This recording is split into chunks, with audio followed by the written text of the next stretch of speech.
வணக்கம். ஹிமாலயத்தின் உயர்ந்த சிகரங்களில் ஆக்சிஜன் குறைவான கடும் குளிர் நிறைந்த கிழக்கு லடாக்கின் உயர்ந்த பகுதிகளில் உலகின் எந்த நாட்டிற்கும் கற்பனை செய்யக்கூட கடினமான ஒரு அரிய இராணுவ சாதனையை இந்தியா நிகழ்த்தியுள்ளது. இந்திய விமானப்படை நியோமா விமானத்தளத்தை முழுமையாக செயல்பாட்டிற்கு கொண்டு வந்துவிட்டது. கடல் மட்டத்திலிருந்து 13,700 அடி சுமார் 4,176 மீட்டர் உயரத்தில் அமைந்துள்ள இந்த விமானத்தளம் உலகின் மிக உயரமான விமானத்தளம் எனும் புதிய அத்தியாயத்தை படைக்கிறது. சீன எல்லையிலிருந்து வெறும் 50 கிலோமீட்டர் தொலைவில் சாங்தாங் பிராந்தியத்தின் இதயத்தில் அமைந்துள்ள நியோமா இந்தியாவின் வடக்கு எல்லைக்கு ஒரு எஃகு கவசமாக மாறிவிட்டுள்ளது. இந்த தளம் செயல்பாட்டிற்கு வந்தபோதே ரஃபேல், சுகோய் MKI உள்ளிட்ட போர் விமானங்களுக்கு ஹிமாலய நிலத்திலிருந்து புறப்பட்டு நிமிடங்களுக்குள் வானத்தில் தங்கள் ஆதிக்கத்தை நிலைநாட்டும் திறன் கிடைத்துள்ளது. நியோமாவின் வரலாற்று முக்கியத்துவம், தொழில்நுட்ப சவால்கள் மற்றும் பயனுள்ள இராணுவ நன்மைகளை பற்றி தொடர்ந்து பார்ப்போம்.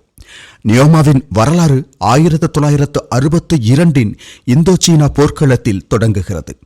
அன்று ஒரு சாதாரண தரையிறங்கும் பாதையாக தொடங்கிய இந்த இராணுவ மையம் பல தசாப்தங்களாக செயல்பாட்டில் இல்லாமல் கிடந்தது. எனினும் வானாதிக்கத்தின் அவசியத்தை உணர்ந்த இந்திய விமானப்படை 2009 ஒரு துணிச்சலான நடவடிக்கையில் ஈடுபட்டது. இந்திய விமானப்படையின் AN-32 போக்குவரத்து விமானம் நியோமாவில் வெற்றிகரமாக தரையிறங்கியது அந்த தளத்தின் மேல் உருவாக்கத்திற்கு வழிகோலியது. ஆனால் நியோமாவின் முக்கியமான மாற்றத்திற்கு வேகம் கூட்டியது 2020 கால்வன் பள்ளத்தாக்கில் நடந்த மோதல்தான்.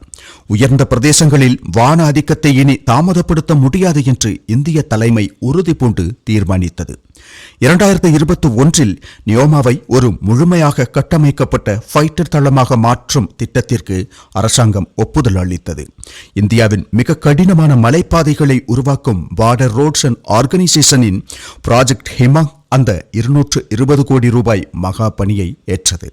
கடும் பனிக்காலமும் அரிதான ஆக்சிஜனும் பனி புயல்களும் நிறைந்த சூழலில் வருடங்கள் நீடித்த தீவிரமான முயற்சிக்கு பிறகு அந்த விமானத்தளம் இன்று முழுமையாக செயல்பாட்டு திறனுடன் விளங்குகிறது. இது வெறும் ஒரு பொறியியல் சாதனை மட்டுமல்ல, மனித முயற்சியின் வெற்றிக்கொரு எடுத்துக்காட்டாகும். கடல் மட்டத்திலிருந்து 13,700 அடி உயரத்தில் மலை சரிவுகளுக்கு இடையே ஒரு வெள்ளிக்கோடு போன்று 1 கிலோமீட்டர் நீளமுள்ள ஓடுபாதை நியோமாவின் முக்கிய ஈர்ப்பாக காணப்படுகிறது. சுகோய் 30 MKI, ரஃபேல் போன்ற நவீன யுத்த விமானங்கள் பறந்து உயர இந்த ஓடுபாதை வழிவகுக்கிறது. எனினும் போர் விமானங்கள் மட்டுமல்ல, பெரிய C-17 குளோப் மாஸ்டர் 3, IL-76 போன்ற போக்குவரத்து விமானங்களையும் நியோமாவில் கையாள முடியும். டாங்குகள், போர் வீரர்கள், ஏவுகணை அமைப்புகள் போன்ற கனரக இராணுவ உபகரணங்களை அதிவேகமாக எல்லைக்கு எடுத்துச் செல்ல இந்த விமானங்களால் முடியும். புதிய நியோமா விமானத்தளத்தின் உள்ளே விமானங்களையும் செயல்பாடுகளையும் பாதுகாப்பதற்காக பல நவீன வசதிகள் ஏற்படுத்தப்பட்டுள்ளன. அவற்றுள் முக்கியமாக எதிரிகளின் தாக்குதல்களில் இருந்தும் கடுமையான காற்றிலிருந்தும் விமானங்களை பாதுகாக்கும் வலுவான கவச குடைவுகள் அடங்குகின்றன. மேலும் விமானங்களின் பாதுகாப்பான தரையிறங்கலுக்கும் புறப்படலுக்கும் துல்லியமான திசை வழிகாட்டலுக்கும் ஒரு நவீன வான் போக்குவரத்து கட்டுப்பாட்டு மையமும் அங்கு நிறுவப்பட்டுள்ளது. வலுவான காற்று மற்றும் வெடிகுண்டு தாக்குதல்களை தடுப்பதற்காக வடிவமைக்கப்பட்ட கான்கிரீட் பாதுகாப்பு சுவர்களுடன் கூடிய வெடிகுண்டு காப்பறைகளும் அந்த விமானத்தளத்தின் பாதுகாப்பு அமைப்பில் முக்கிய பங்கு வகிக்கின்றன. சுகோய் விமானங்கள் ஏற்கனவே நியோமாவில் இருந்து பறந்து உயர்ந்துள்ளன என்ற செய்திகள் இந்தியாவின் வான் பாதுகாப்பு உத்தியில் ஒரு புதிய யுகத்தின் தொடக்கத்தை குறிக்கிறது.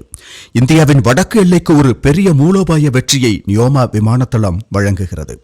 லே, தோய்ஸ் ஆகிய இடங்களில் ஏற்கனவே உள்ள உயரமான விமானத்தளங்களின் வலையமைப்பை இது மேலும் வலுப்படுத்துகிறது.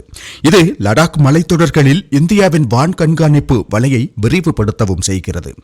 பாங்காங்சோ ஏரிக்கு தெற்கிலும் டெப்சாங் சமவெளிகளுக்கு அருகிலும் அமைந்துள்ள நியோமாவின் மூலோபாய இடம் எல்லையில் ஏற்படும் எந்த மாற்றங்களுக்கும் இந்தியா விரைவாக கடுமையாக பதிலடி கொடுக்கும் திறனை பெறுவதற்கு வழிவகுக்கிறது.